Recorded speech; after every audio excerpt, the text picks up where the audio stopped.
Bonjour, XXe siècle, Georges Duhamel, Les Pasquiers. Extrait, une intelligence pure. Laurent travaille dans le service d'hôpital de Monsieur Renner. Une pauvre malade y sert de cobaye au grand patron. Aussi Laurent se révolte-t-il contre ce que l'attitude de son maître peut avoir d'inhumain.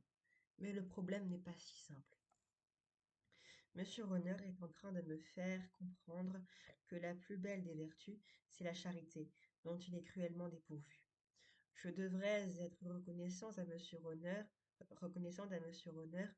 pour cette leçon paradoxale. Je devrais même éprouver à son endroit une juste indulgence.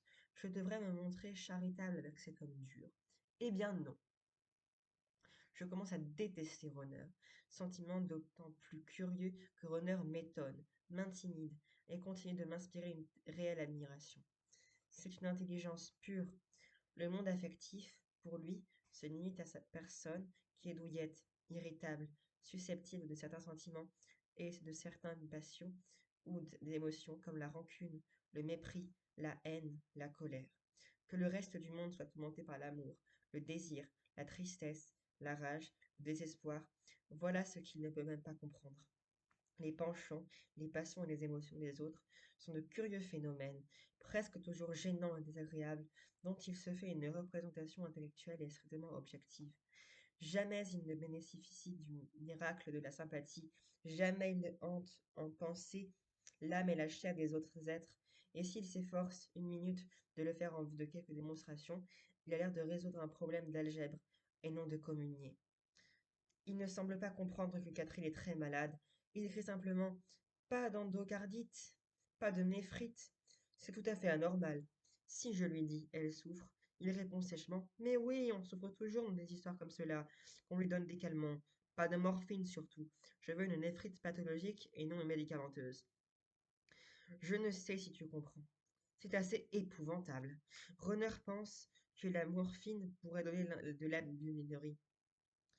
Or, l'albuminurie qu'il attend, je devrais même dire qu'il l'espère, ne doit être due qu'aux microbes et non aux médicaments. Pour lui, cette grave maladie n'est qu'une expérience qu'il ne faut point laisser corrompre par des éléments accessoires. La pauvre Catherine a dû subir une petite opération à cause de la pleurésie. Il a fallu lui ouvrir la poitrine. J'ai peur, depuis 2 jours, que l'un des genoux ne soit pris. Il est gros et douloureux. La fièvre demeure élevée. Catherine accepte toutes ces disgrâces avec une résignation qui me confond et me déchire mieux que les cris et les doléances. Elle est là, toute blanche, dans son lit, ses beaux cheveux divisés en 2 grosses nattes qu'elle ramène sur sa poitrine. Tu ne connais pas l'hôpital Pasteur? Ce sont des pavillons tout neufs, construits selon les idées du maître. Les chambres, très claires, sont vitrées du côté du couloir, en sorte que les malades sont exposés au regard dans des cages transparentes. Je vous lirai la suite dans 4 jours. Merci d'avoir regardé. Au revoir.